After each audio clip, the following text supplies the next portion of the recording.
In this video, let's see how to post data to an API from our Vue application. We will again be making use of the JSON placeholder API.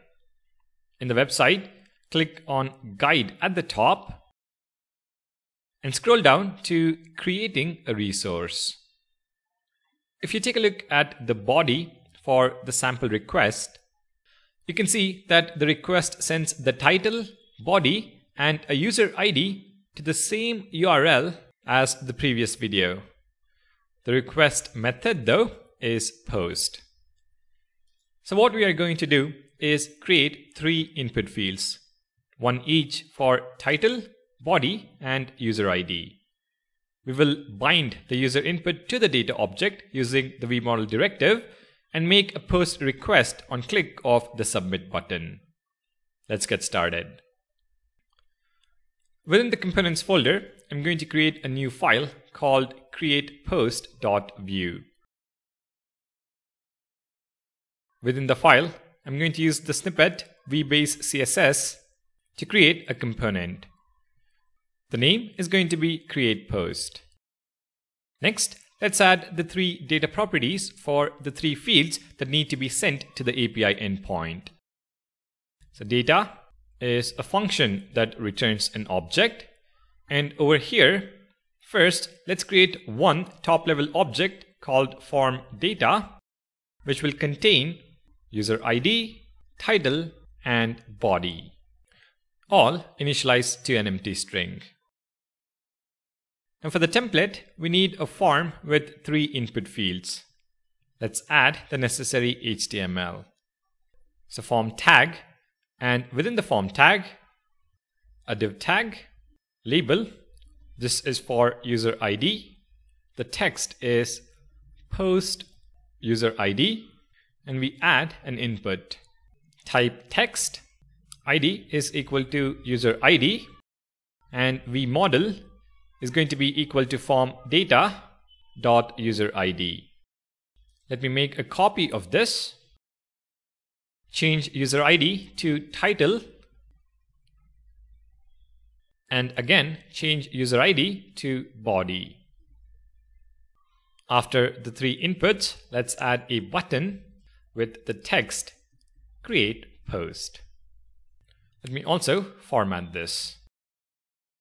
So we now have the 3 input fields mapped to the 3 data properties using the vModel directive, and we also have a button. When this button is clicked, a submit event is emitted on the form. Let's listen to that event and add a form submit handler.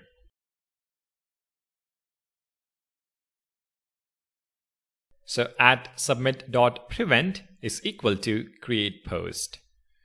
We add the prevent modifier on the submit event to ensure the page doesn't refresh on click of the createPost button. Now let's define this createPost handler. Add the methods object and a new method called createPost. We know that the data that we need to send to the API is this form data object. So let's make the post request with Axios. Now this is pretty much like the GET request with a small change. First, in the script block, import Axios from Axios. And then back in the createPost method, on Axios, we invoke the post method. The first argument is the URL, which as it turns out is the same as the GET request. So let me paste that. Now, although the endpoint is the same, they are different because of the GET and POST HTTP verbs. The POST method, though, takes in a second argument, which is the data that has to be sent.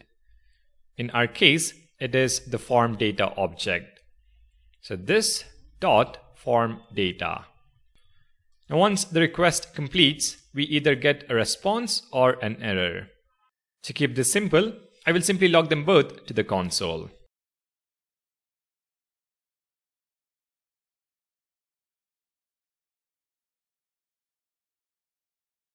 So log the response and the error. Now let's include this component in app component add it to the components list, and invoke it in the template. Let's go back to the browser and test this out. I fill in user ID, title, and body, and click on Create Post. In the console, you should now be able to see the response. If you expand the data object, you pretty much get back the same object you posted, but this time with the unique ID for the post, 101. This object can then be used for any necessary changes in the UI. For example, you can add this object to the end of the post list, which might be displayed in the browser. So there you go, making a post request in your Vue application with Axios. Create the input fields, tie the values to the data properties using the vModel directive, and make a post request in the submit handler. Once you get the hang of making get and post requests, put or delete requests is pretty much the same. So I will leave that for you guys to experiment with. Now what we have seen so far is great. However, what we still need to learn though is how to fetch the list of posts not only when a button is clicked, but also when the app loads in the browser.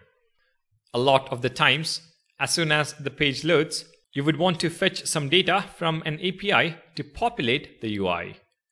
For example, if you navigate to your profile page within an application, your profile data needs to be fetched and rendered in the browser without the need of a button click. Now for us to do that, we need to understand a bit about component lifecycle methods in Vue. Let's go over that in the next video. Thank you guys for watching. Don't forget to subscribe, and I'll see you guys in the next video.